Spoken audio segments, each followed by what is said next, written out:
Okay, so have you ever heard about a patent war?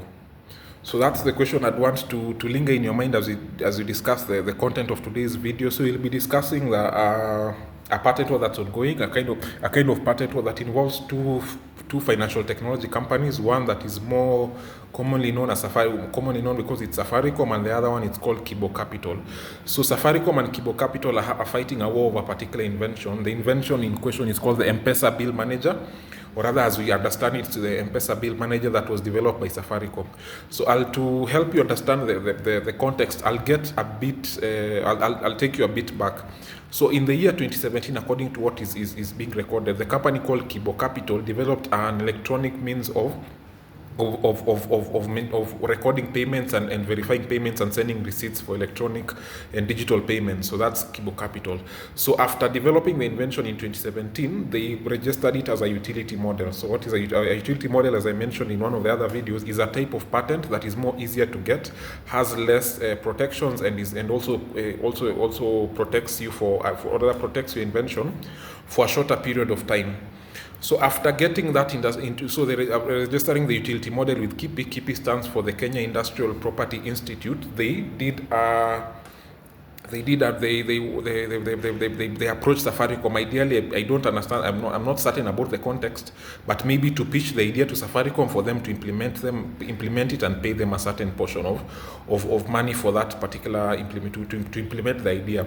So, but shortly after, or according to what Kibo Capital are saying, shortly after that meeting with Safaricom went ahead and implemented the M-PESA Bill Manager on their own without recognizing them or paying them any fee or even getting them a slice of the cake in the implementation of that product. So since Kibo Capital had a utility model registered, they were angry about it and they decided to file a case at the Industrial Property Tribunal at KIPI. So they filed a case and they were saying that Safaricom violated their intellectual property rights by using the utility model that they had communicated to them without getting a license from them or without giving them at least some kind of payment for that. So the case went before the Industrial Tribunal, and in response, Safaricom's case, which is still their case up to now, is they're saying that they already had the same idea within them before they met Kibo Capital, and them meeting Kibo Capital is not the reason why they implemented the program, but they had idea, and they're able to produce evidence to show that that idea had been in formulation within their internally, and they just went ahead to implement it, and more or less it was more of a coincidence that they implemented it after having the meeting with Kibo Capital. So Kibo Capital, and the other argument that they were making is when they were saying they already had conversations around it, is they were saying there's something called prior art, and that's why I wanted to have a conversation around prior art. So when you are getting any patent or industrial or utility model registered, you are getting you need to review, or rather make sure that there is no prior art similar to that, and even when there is prior art, you know how to formulate your patent application or utility model application to be able to be able to tailor so that your claims are still protected. So what Safaricom was saying is that there is a prior art, meaning there's something similar that is previously existent before Kibo Capital did their own registration.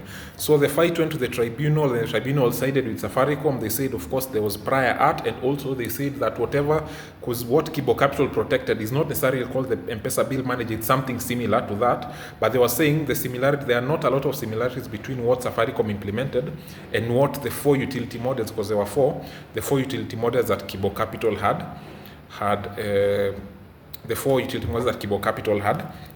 had registered with the Kenya Industrial Property Institute. So they made so they're making those arguments, and that's what the tribunal decided. And now Kibo Capital disagreed with that, and they've appealed to the High Court, saying that indeed the argument is that whatever they got the patent registered for, the utility model registered for, is the amount, or rather is a specific. What's the term I'm looking for? Whatever they were saying that Safaricom in essence copied the invention without giving them the due credit and recognition and financial and getting a license to use that product. So that's the argument that's in court. But I'm doing this to just under 5 minutes to give a brief breakdown of what is occurring and the different elements that are coming up in that. My name is Meshach Masibo. I am a lawyer and a patent agent who specializes in offering legal services to technology companies.